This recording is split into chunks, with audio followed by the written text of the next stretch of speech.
नरक की भी कोई सीमा नहीं, स्वर्ग की भी वही। जिसको तुम आज स्वर्ग कह रहे हो, कल वो हमारे लिए क्या हो जाएगा? नरक हो जाएगा। तो मोक्ष की वो सीमा नहीं होती है, आया ध्यान में? तो मोक्ष इसको कहते हैं। अब आप मोक्ष कौन सा चाहते हैं? तो अब इस मोक्ष के लिए जितना पुरुषार्थ करेंगे, वहां पुरुषार्थ कम, गौण, ऑप्शनल, प्रारब्ध प्रधान। अब यहां पर हमको जो मोक्ष प्राप्त करना है, तो प्रारब्ध है गौण, ऑप्शनल, सहयोगी कहो, पुरुषार्थ प्रधान। प्रारब्ध सहयोगी, पुरुषार्थ जितना आप अभी अब सत्संग आप सुन के गए, अब मनन करोगे तो याद आएगा, नहीं करोगे तो नहीं आएगा। सोचोगे तो याद आएंगे, तो जितना आप करना चाहते हो। 100 रुपए वाले को दान करने वाले को उतना फल मिलेगा, 1000 वाले को, लाख वाले को भी, और लाख वाले को 100 वाले जितना मिले। तो फिर अंधेर नगरी चरबट राजा, तके तेरे बाजी फिर खा जा। तो इसलिए अंतर पन्ना। तो आप कितना पुरुषार्थ करते हैं, आप कष्ट कितना था, दान कितने करते हैं, तो स्वर्ग भी वैसा मिलेगा। यज्ञ कितना करेगा, स्वर्ग भी वैसा मिलेगा। जो जो हम जितना जितना पुरुषार्थ करेंगे, उतना उतना हमको स्वर्ग आदि, वैंकुंठ आदि लोग प्राप्त होंगे। वहाँ भी क्वालिटियाँ हैं। थालोक मुक्ति है, भगवान के लोक में जाओगे। थालोक, थालोक माना भगवान के लोक में रहना। सूरत में रह रहे हैं तो सभी थोड़ी चले हम दर्शन करने के लिए। कोई गुरु हो, XYZ, मैं अपने लिए नहीं कहता हूँ, तभी थोड़ी आते हैं। किंतु उनको संतोष रहता है कि हम स्वामी जी के शहर में आते हैं। ऐसे भी लोग होते हैं 6-6 महीने के बाद आते हैं, 12-12 महीने के बाद आते हैं। तो ये रहते तो सालोक में है, मान उसी लोक में है। बाहर वाले मेले में आदमी आ जाते हैं और कभी शहर वाले नहीं आते। किशनगढ़ का प्रेमी नहीं आया, मैंने कहा नहीं, मेले में नहीं आया, तक बात छोड़ो, बात छोड़ो। तो यहाँ सूरत वाले पहुँच गए, बॉम्बे वाले पहुँच गए, दुबई वाला 2 दिन प्रेमी पहुँच गए, और किशनगढ़ वाला नहीं आया। कौन से किशनगढ़ वाला? जैसे न उतारी आपको, सूरत न उतारी थे, अजमेर किशनगढ़। तो गुरु पूजा भी आया। तो मैंने कहा आप मेले पे नहीं आए? तो पूछो नहीं, पूछो नहीं।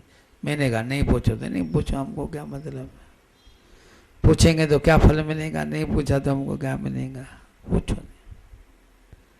तो ये सालोक में रहना, भगवान के लोक में रहना। तो जरूरी नहीं कि भगवान का रोज दर्शन करेंगे। ऐसे प्रेमी होंगे, भक्त होंगे, और सामीप्य, सामने। तो अब आप हमारे सामने बैठे हैं तो अब घड़ी देखेंगे कब स्वामी जी बंद करेंगे तो हम घर जाएं। है तो बैठे सामने, कथा तो बहुत हमको अच्छी लग रही है, किंतु उठेंगे या नहीं उठेंगे बताओ? तो स्वामी पे उठना पड़ेगा। और सायुज, ये साथ में बैठे हैं तो ये भी उठेगा। सायुज मैं ज्यादा करूंगा तो उठ बजे खराब भाग जाएगा। उठते हैं ना चेले साथ में, वो अपना खा पी के भी आते हैं। चेले गुरु भूखा बैठे तो कोई चिंता नहीं, हम तो खा पी गए। स्वामी जी को भूख कम लगती है, तो ये सायुज वाले भी भाग जाएंगे। तो सारूप मोक्ष माना परमात्मा जैसा रूप होना, तो वो भी कठिनाई है, क्योंकि वो भगवान को जितना अधिकार है उसको उतना अधिकार नहीं है। युवराज को इतना अधिकार नहीं है जितना अधिकार है राजा। राजा हस्ताक्षर करता है, युवराज तो हस्ताक्षर कर। तो इसलिए अंतर रहता है। तो ये सब अंतर वाले होते हैं। मोक्ष तो हो गया, वहां तक पहुंच गए। तो जितना जितना हम पुरुषार्थ करेंगे उतना हमको फल मिलेगा। फिर प्रारब्ध क्या करेंगी? सहयोगी। हमारा पिछले जन्म का क्या होगा तो हमको सहयोग देंगे। दान किया हुआ होगा तो अभी हमारे दान में प्रवृत्ति होंगे, नहीं किया होगा तो हमको रोकेंगे। एक मन कहेगा कि दान करो, दूसरा मन करेगा नहीं। एक मन ने कह दिया कि 100 रुपये करो, तो दूसरा मन कहता कि नहीं, 100 में क्या 50 रुपये ठीक है, चल जाएगा। 1000 क्या देना, 500 रुपये में काम चल जाएंगे। तो ये किसने रोका? पिछले। और जिनका अच्छा होता ना तो मन में आएगा 50 रुपये देगा, देने के समय अरे ठीक है 50-500 में क्या होगा, बेचारे को 1000 ही दे देते हैं। तो ये 1000 किसने दिलाया, किसने कराया? पिछले जन्म के संस्कार ने। उनको ज़्यादा से कम किसने किया? पिछले जन्म के संस्कारों ने। देने का तो 100 रुपया था, देने समय 50 दे दिया। उनको देना 500 था, देने समय कितना दे दिया? 1000 रुपया दिया। तो ये पिछले जन्म का सहयोगी हुआ। तो यदि हमारा पिछले जन्म का कर्म किया होगा तो हमको मदद देगा, सहयोग करेगा कि दो। किंतु अभी हमने यदि जबरदस्ती किसी के संपर्क में कर लिया तो जितना जितना हम करते जाएंगे तो पहले आदत डालनी पड़ती है, फिर क्या होता है? आदत को खींचती है, फिर आदमी बन जाता है आदती। ये क्रम है। पहले क्या है? आदत डालनी पड़ती है। जन्म से कोई चाय नहीं पीता, जन्म से कोई दारू नहीं पीता, जन्म से कोई बीड़ी सिगरेट नहीं पीता है, तो आदत डालनी पड़ती है। तो जब डालते हैं तो अच्छी नहीं लगती, दूर हटता, फेंकता है। फिर जब हमारे नसों में जाती है तो आदत को खींचती है कि चलो चल जाए, चाय चल जाएंगी। फिर हम जो बढ़ाते हैं तो चाय 2 बार, फिर 3 बार, फिर 4 बार। फिर चाय का आदत ऐसा जनता है, महाराज हमको खाना दो ना दो, कोई सेवादार रहते ना, स्वामी जी हमको चाय चिंता की, तो रोटी की चिंता नहीं, चाय देते जाना। हाथी पे नीचे खुला हुआ है, पेट्रोल डालते जाओ। 24 घंटे आप चाय रोटी नहीं खाएंगे। ऐसा एक सेवादारी हमारे पास अजमेर आता था, 10-10, 15-15 घंटे सेवा करता था और खूब प्रेम से। रोटी नहीं खाता था, चाय वो उनको 2 घंटे में चाहिए। तो चाय का आदत ही बन जाना, उनके बिना जीवन न चले। तो वैसे ही ये पुरुषार्थ करना है। धीरे धीरे हम जैसे जैसे कर्म बढ़ाते जाएंगे तो आगे बढ़ता जाएगा। इसके लिए हमको नाभि का चक्र जो है वो साहसी करना पड़ता है, क्योंकि यहाँ हिम्मत वाले काम ही आगे चल सकते हैं। इश्क न भाई जो रांत, मर खेलन के गबरू। गबरू माना युवा। इश्क कोई प्रेम कोई खिलवाड़ नहीं है कि ऐसी बात मामूली बात नहीं है। प्रेम तो वही कर सकता है जो इतना साहस वाला होता है, नहीं तो प्रेम तो दुनिया का ही जो प्रेम करते हैं। उस समय तो कहते हैं कि हम नहीं छोड़ेंगे, नहीं छोड़ेंगे। जब माँ बाप की डांट आ जाती है तो कहते हैं कि मेरे साथ जबरदस्ती हो गई, तो प्रेम तो इतना हो गया, तो साथ नहीं हुआ ना। और जो पूरे साथी होते हैं वो तो कहते हैं तो करना है तो करना है, प्रेम किया कोई डरना नहीं। प्यार किया कोई डरना क्या। फिर उनके लिए तो कुछ भी आपत्ति आ जाए तो प्रेम तो हिम्मत वाले करते हैं, और छोटे मोटे एरे गेरे प्रेम करते हैं, 2 मिनट टेम्परेरी प्रेम करते हैं, फिर छोड़ देते हैं। जो ऊपर से दो पक्का चोर होता है तो वो कितना उनको पीटो तो वो कभी सच्ची नहीं करेगा, आंख से आंसू नहीं आएगा। और जो टेम्परेरी चोर होगा उनके आंख से भी जल्दी आंसू आ जाएगा और कहेगा चलो चलो मैं ये बता देता हूँ, है ना। तो ये साहसी आदमी प्रेम कर सकता है, साहसी मार्ग योग पे चल सकता है। कमजोर प्रेमी तो वो कमजोर प्रेमी की तरह और कमजोर चोर की तरह बस वही ढीला पड़ जाता है। ये ढीला को नहीं, ये तो बात बहुत, क्योंकि ये अनजान मार्ग है। ये मार्ग कोई जानकारी का नहीं है। पक्षी का मार्ग जो होता है वो कोई सरकारी रोड नहीं होता है, कि राजमार्ग नहीं है। राजमार्ग 9 राजमार्ग है ना करने, तो ये कोई राजमार्ग ऊपर पक्षों के लिए नहीं बना हुआ है। वो अपना ही मार्ग लेते हैं। क्या लेते हैं? इसलिए हर एक संत की शिखर अपना होता है। कभी हम कहते हैं कि संतों की बात नहीं मिलती है, क्या मिलेंगी? हर एक की पहुंच अपनी होती है। जो जिस शिखर पर पहुंच जाता है और जो जिस नमूने से पहुंच जाता है उस रूप से वर्णन। ये संतों के वर्णन में भेद क्यों रहता है? कि वो उस शिखर से पहुंचे। ध्यान देना, ये संतों के वर्णन में कोई अंतर क्यों होता है? इसीलिए अंतर होता है। हमारा जो अंतर होता है वो मन मते से होता है। हम दूसरे की नकल करते हैं ना, इसलिए अंतर होता है। किंतु जो पहुंचे हुए गुरु नानक जी पहुंच अपनी, और कबीर की पहुंचे अपनी, माने साईं टेऊराम की पहुंचे अपनी अपनी। तो इसलिए उनका मार्ग में जो अंतर होता है वो इसलिए है कि वो जिस मार्ग से गए कोई राजमार्ग नहीं था, कोई चुनिंदा, जैसे जो ये क्या कहते हैं हम गांव में पक्के रोड नहीं होते कि क्या होती है पगडंडियां, क्या होती है, तो आदमी पगडंडी से पहुंच जाता है, ऊपर कोई पगडंडी भी नहीं बनी हुई है। ये अपना मार्ग बनाना है। तो जब मार्ग ही अपना हो तो वहां बिना साथ के चल सकता है? बताओ, साहस खपे।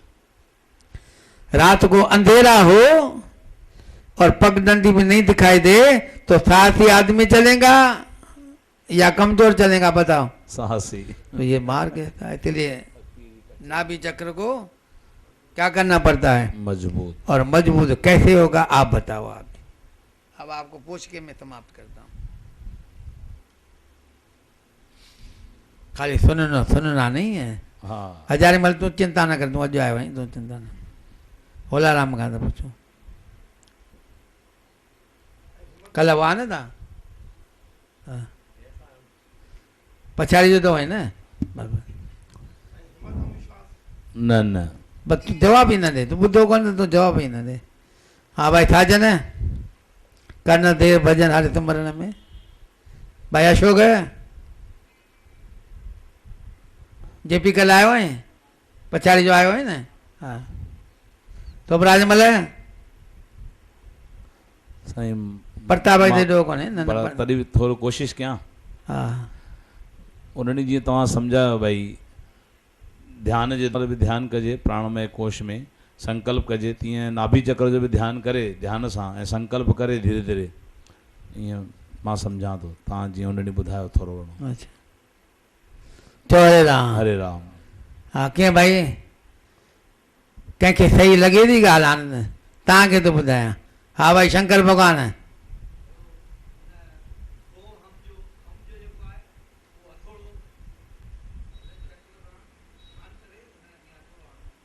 विद्युतमय शरीर, ध्यान देना। हाँ, विद्युतमय शरीर है। विद्युत का खाली टकरा होता है। कोई उसको विद्युत को कहते नहीं है, हाथ लगा के पकड़ के बैठेंगे तो होगा, वो तो हाथ लगाने से क्या हो जाता है?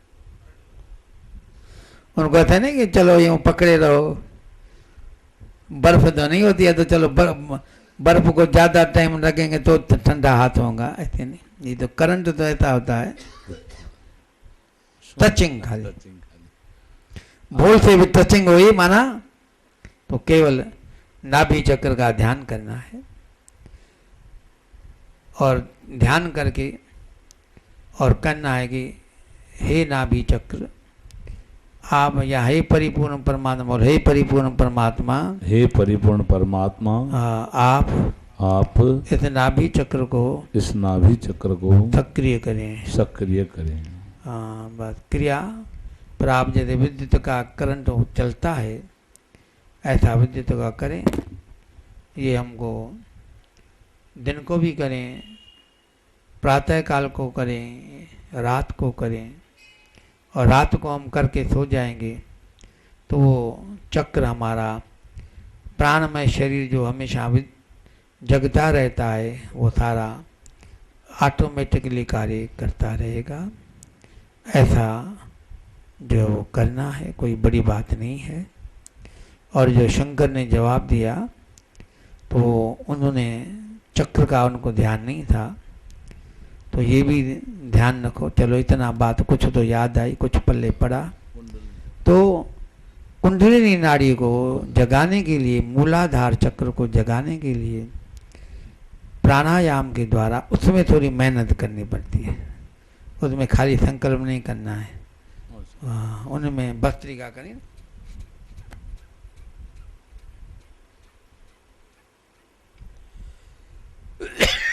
प्राणायाम इतना करें जोर से कि हमारी समस्त शक्ति लग जाए। और शक्ति लगने के बाद अंदर वो सोहम का उच्चारण होता रहे, वो हम का हथौड़ा चलता रहे। और ध्यान रहे कि हम का हथौड़ा उन पर चल रहा है, क्या चल के लगा है, लग रहा है। तो वो उनमें हमको समय भी चाहिए माना वो कोई खाली संकल्प से सिद्ध नहीं होगा। उनके लिए हमको प्रतीक्षा महीनों की भी कर सकते, वो जैसा अपनी शक्ति कैसे करते हैं, हम कैसा हिसाब किताब करते हैं, पूर्व जन्म का योग कितना है, हमारे मल कितने हैं, ये सब उन पर अपेक्षित रखता है। तो उन पर हमको मेहनत करनी है। बाकी जो बीच का चक्कर रहा, कौन सा काम रहता हाँ है, स्वास्थ्य से जो हमको संसार की तरफ प्रवृत्त करता है, जिसमें मैंने आपको उस दिन बताया कि काम वो तो मुख्य है ही, किंतु मनुष्य के लिए धन की इच्छा है, यश की इच्छा है, पद प्रतिष्ठा की इच्छा है, और वो तो है ही मुख्य मेन है। तो इनको शक्ति जो है, उन शक्ति को कंट्रोल करना है। ध्यान था पुछणो बता के तो टाइम थी वा हरिओम कब आप बंद बात थी चलो ओम पूर्णमद पूर्णमिदं पूर्णात् पूर्णमुदच्यते पूर्णस्य पूर्णमादाय पूर्णमेवावशिष्यते। ओम शांति शांति शांति।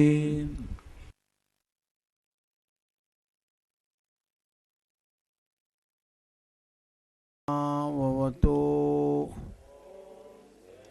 भवतु नो सवीर्यं वहै वीर्यं तेजस्विनावधीतमस्तु तेजस्विनावधीतमस्तु मा विद्विषावहै मा विद्विषावहै।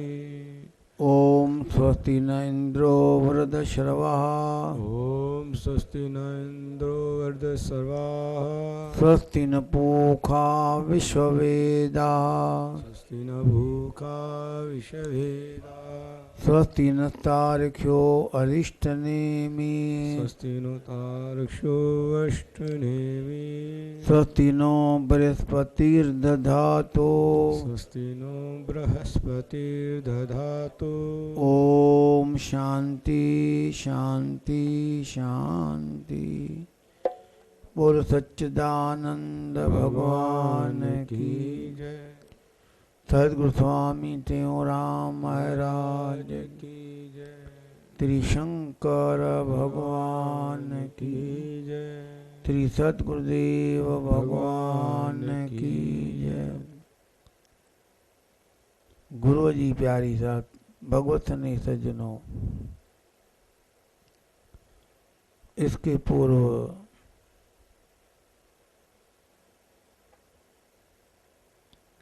शुक्रवार को प्रातःकालीन सत्संग में प्रसंग चल आया। मूलाधार चक्र, स्वादिष्ठान चक्र और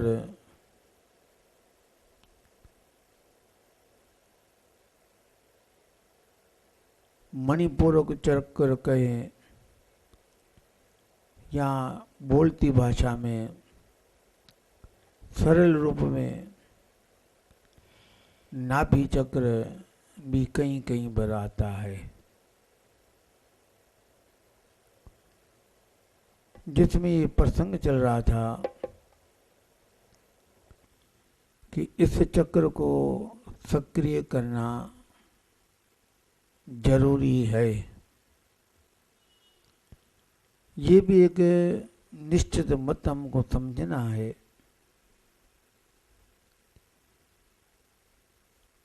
अनादिकाल से, अनादि का मतलब है जिसका अंत न हो, सीमा न हो।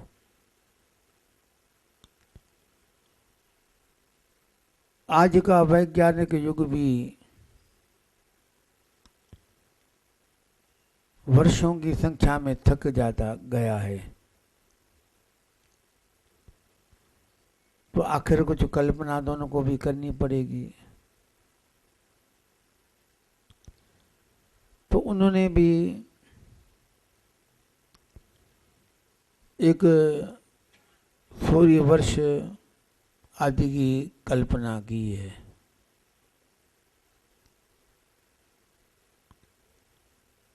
हमारे जब पुराणों की कथाएं पढ़ते हैं और जब विज्ञान ने खोज नहीं की तो वो भी हंसते थे कि ये क्या संख्याएं हैं।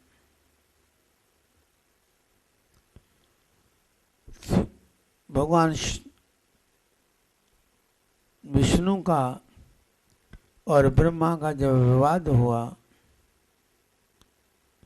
मैं बड़ा और मैं बड़ा, विष्णु भगवान तो सही बड़े थे, इसलिए करोड़पति कहता है कि मैं अमीर हूँ तो कहना सही है, और एक उनका नौकर कहे कि नहीं मैं करोड़पति हूँ तो वो कहना सही नहीं है। ब्रह्मा जीव था, नाभि कमल से पैदा हुआ, देख रहा है कि मैं इनका बेटा बेटा हूँ, और बाप को कहे कि न मैं बड़ा हूँ तो बाप सहन तो करेगा, स्वीकार थोड़ी करेगा। सेठ नौकर की ये बात स्वीकार थोड़ी करेगा कि नहीं तो करोड़पति है। और का विवाद होता है, चक्कर होता है तो चलो भाई ठीक है, होगा तो कोई बड़ी बात नहीं है। और जो मेरी दुकान पे नौकरी करे और सेठ जी अड़ जाए कि नहीं मैं करोड़पति हूँ, तो फिर सेठ इसको हाथ को स्वीकार नहीं करेगा। बेटा ही अड़ जाए कि नहीं मैं बड़ा हूँ आपसे, तो वो बाप उस बात को स्वीकार नहीं करेगा। तो नारायण जी वास्तविक बात बता रहे थे, बाप या सेठ की तरह, और ब्रह्मा जी नौकर और एक बेटे की तरह कह रहे थे कि मैं बड़ा हूँ।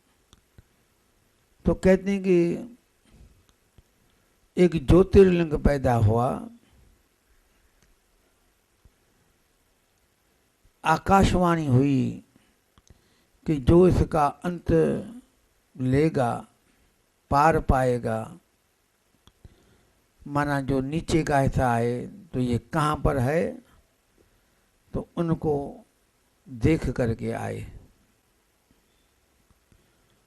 और ये जो ऊपर का लिंग है वो कहाँ समाप्त होता है उसका अंत लेके आए।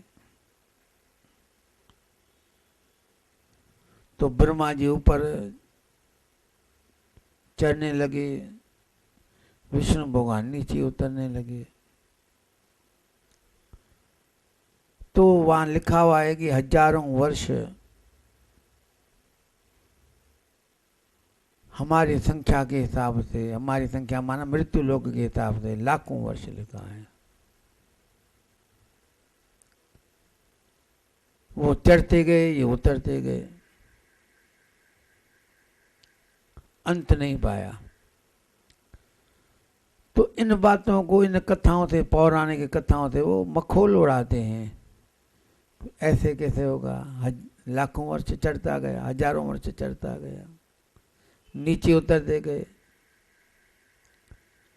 तो आज वैज्ञानिक भी इन तथ्य पे पहुंचे हैं, उनकी भी लाखों की संख्या काम नहीं करते। उन्होंने भी एक सूर्य वर्ष बनाया है, और उनमें भी बहुत, मेन बात को नहीं ले रहा हूँ, तो फिर वो भी कहते हैं कि ये 1000 सूर्य वर्ष हैं, ये इतने वर्ष हैं। तो संख्याएं आज का विज्ञान का युग भी हिसाब में नहीं आ रहा है।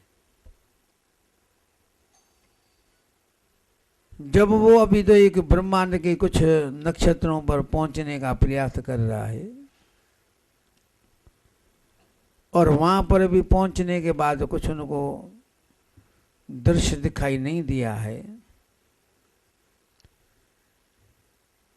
तो जो कहते हैं कि मंगल ग्रह ऊपर है, शुक्र ग्रह है, बृहस्पति है, कुछ आप समाचार पत्रों में ज़्यादा पढ़ते होंगे, कुछ ध्यान दो। यदि पढ़ते हो तो अच्छी बातों पर ध्यान दो, न पढ़ते हो तो कोई बात नहीं है। हम कभी पढ़ते हैं या कोई भी किताब पढ़ते हैं तो अच्छी बातों को पढ़ो, संग्रह करो, बहुत ज्ञान है। ये लौकिक ज्ञान होगा तो अलौकिक ज्ञान आपको होगा। अभी आपको लौकिक ज्ञान नहीं है, ये आपको मैं अच्छी बातें उठने बैठने के सिखाता हूँ। जब हमारा व्यवहार शुद्ध होगा तो परमार्थ बिगड़ा हुआ ही नहीं है। परमार्थ समझना कोई बड़ी बात नहीं, वो तो अपना स्वरूप है, कहाँ से लाना, कहीं जाना थोड़ी पड़ेगा, कहीं खरीदना नहीं पड़ता है। आनंद कहीं खरीदने की चीज नहीं है, कहीं लेने की जरूरत नहीं है, अपना स्वरूप है। आप डुबकी लगाओ, सब झंझट छोड़ो। था आपको अभी ये प्रसंग सुन रहे हो, फिर सुनो कि सुषुप्ति का जो आनंद है और वो आनंद क्या है। सब बातों पर हमारे बाहर के लोग हंसते थे। बाहर के दर्शन शास्त्र में या वैज्ञानिकों के आगे केवल एक जागृत अवस्था थी, बस। तो जब उनके बड़े बड़े विद्वानों ने उपनिषदें पढ़ी तो उन्होंने कहा कि ये तो व्यर्थ की बातें, स्वप्न और सुषुप्ति लिखी है, कोई बात है क्या, स्वप्न क्या होता है, कौन सी बड़ी बात है। हाँ होता है, ड्रीम उनको नाम उन्होंने दिया, किंतु है क्या, कोई बड़ी बात नहीं है। किंतु जो मन चले वैज्ञानिक थे उन्होंने देखा कि चलो देखें है क्या, तो अब वो भी कहते हैं कि स्वप्न तो बड़ी बात है। हमारे ऋषियों ने जो इस बात पर खोजें की है बिना यंत्र के, तो वो यंत्रों के द्वारा वो भी कहते हैं कि ये तो बड़ी बात है, कोई मामूली बात नहीं है। अब वो अनुभव करने लगे हैं और उन्होंने इतना अनुभव किया है कि एक आदमी को 2 दिन स्वप्न न लेने दो तो वो आदमी आधा पागल ऐसे हो जाएगा। मन स्वप्न भी ऐसी बात है। उन्होंने मशीनें निकाली हैं, वो मशीनें रखते हैं, जब उनको स्वप्न आता है तो मशीन बताती है कि इनको स्वप्न चल गया, तो उसको जगा देते हैं। जगने के बाद फिर सो जाता है, फिर जब स्वप्न आता है फिर उनको जगा देते हैं। तो उन्होंने परीक्षण किया, कोई 2 दिन 4 दिन, किसी को जैसा जैसा स्थिति, जैसे नींद के बिना आदमी पागल हो जाता है, तो स्वप्न भी यदि हमारे को नहीं आए तो हम बिना स्वप्न के भी पागल हो जाए थे। स्वप्न जरूरी है, समझो ना, थोड़ा हर बात को समझो। तो हमारे को ऋषि महर्षि कोई पागल थोड़ी थे, जिन्होंने ये सारी बात बनाई है। तो मैं आ रहा हूं नींद पर। हमारी जो आयु है वो कम से कम 1/3 नींद में आती है, वो भी कंसेशन थे, रियायत थे, हम संत लोग बताते हैं।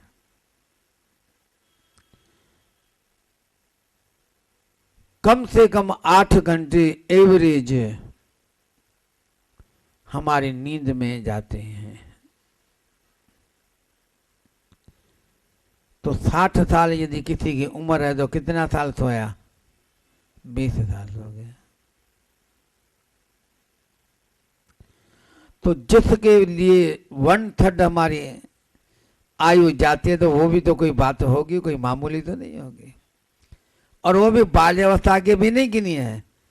बालक तो पता नहीं कितना सोया होगा, फिर थोड़ा बड़ा होगा तो कम सोया होगा, तो भी 10-12 घंटे सोते हैं। अभी आप लोग ही अनुभव करो, आज से आप डायरी लिखो तो आप कितना सोते हैं, 8 घंटे सोते हैं या नहीं सोते हैं, एवरेज सोचो। तो 16 घंटे में आप धंधा करते हो, खाते हो, पीते हो, घूमते हो, और 8 घंटे में खाली एक ही काम करते हो। कितने क्या करते हो, नींद करते हैं। है या करते हो, नहीं करते हैं, हम भी आपके साथ हैं। कोई ऐसे नहीं कि हम नहीं नींद करते, तो हम भी आपके साथ हैं। तो जिस में कुछ हमको कार्य सिद्धि नहीं होती है,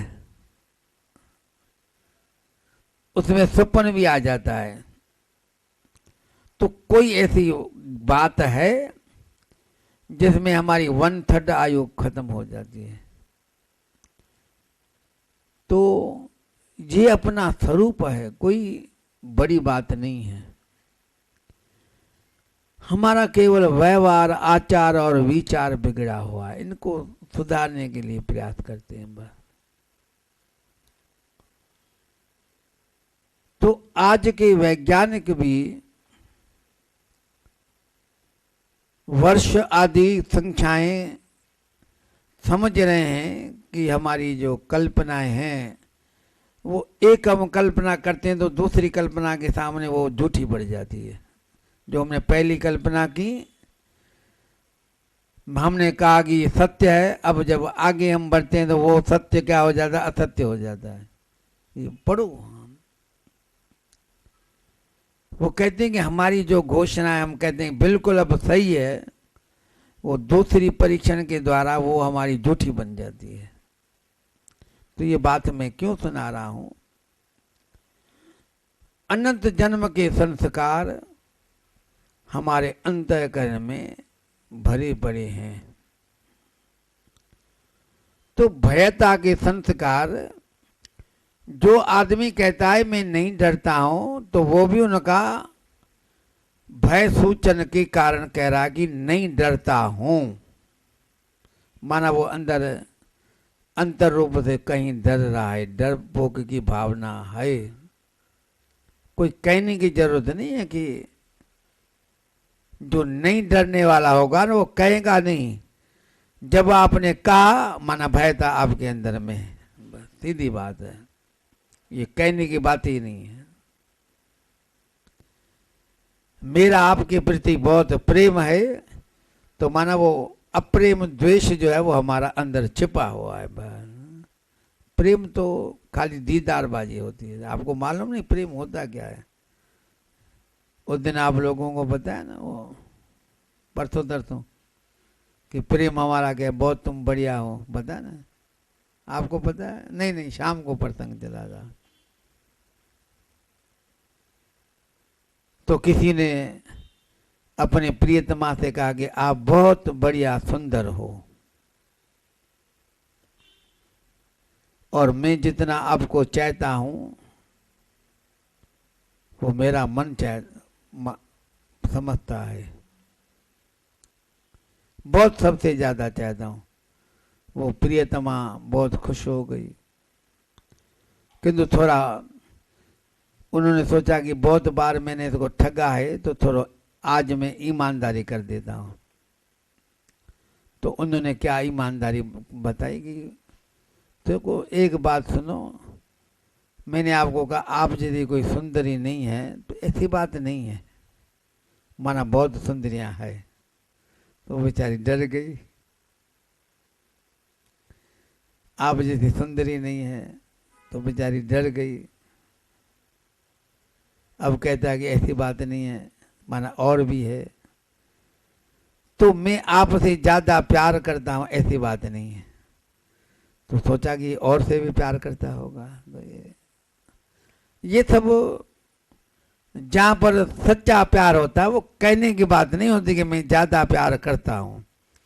जहां प्यार होता है, जो भी दरवेशों के, समझो लैला मजनू का हुआ, सिंधी में अपने सिंध जो इतिहास में होर रांझन हो, सतुई पुनल हो, हाँ हीर रांझन, होर अॼुकल्ह हलंदे रहंदे होर निकिरी वियो, हीर रांझन सतुई पुनल। तो उहे उन्हनि कॾहिं चयो कोन। बस सच्चा प्यार कोई कहने का नहीं होता है। सच्ची निर्भयता कोई कहने की नहीं होती है कि मैं निर्भय हूं। जो कहता है कि मैं कभी नहीं डरता हूं, तो फिर वो माना डरता है। मैं घरवाली का कहना नहीं मानता हूं, ऐसा अकबर बीरबल के सभा में बात चली तो एक ने कहा कि मैं कभी भी घरवाली का कहना नहीं मानता हूँ। तो अकबर ने कहा कि बहुत अच्छा, वो बीरबल के हिसाब से चल रहा, काम चल रहा था, चलो ये घोड़ा ले जाओ, घूम आओ, घर से होके आओ। तो बहुत अच्छा है, घरवाली से का कहना नहीं मानता है, अपने हिसाब से चलता है, तो ले जाओ, घोड़ा इनाम में है। तो गया तो घरवाली ने देखा कि बहुत ये पहले ज़माने में अरबस्तानों के घोड़े अच्छे माने जाते थे, आज है या नहीं मेरे को मालूम नहीं है, अरबी घोड़ा। तो ले गया तो घरवाली ने कहा कि ऐसा घोड़ा कहाँ है? जापाना बादशाह ने खुश होकर के दे दिया, कहा दे दिया तो बहुत अच्छा दिया, किंतु रंग सही नहीं है, तो बदला के लाओ। तो वो वापस आया तो उन्होंने आके कहा कि महाराज इनका रंग अच्छा नहीं है, थोड़ा बदला के दो। कहा किसने कहा? तो उनके मुंह से निकल गया घरवाली दे दो। घरवाली का कहना माना ना, तो कहते कहना घरवाले का कहना नहीं माना, वापस दो घोड़ा। तो मना अंदर कुछ ना कुछ बात छिपी हुई है। जो आदमी नहीं मानता तो कहता नहीं। बहुत से लोग आप आपस में मिलते होंगे, भाई मैं तो घरवाली के हिसाब से नहीं चलता हूं, माना वो चलते ही घरवाली के हिसाब से होगा। और जो होगा वो कहेगा नहीं। कहना माना कुछ सूचना है, ध्यान देना। कहना का मतलब है ये हमारी सूचना है। तो ये भयता हमारे अंदर में भरी पड़ी है, उनको निकालने के लिए, अनंत जन्मों के भयता को निकालने के लिए इस चक्र को सक्रिय किया जाता है। तो थोड़ा ये ध्यान करना है। नाभि चक्र में कोई घंटे भर नहीं करना है। कल जैसे सुबह देख रहे थे ना, बहुत कल जैसे हो गया, बहुत से लोग आप देखेंगे कि सारा दिन यूं यूं करते रहते हैं, इतने कोई काली बाल हो जाएंगे क्या? तो ऐसा नहीं कहीं बैठ जाओ आप सक्रिय करने के लिए और घंटा भर 15 मिनट उनको सक्रिय करते रहो, ऐसी बात नहीं है।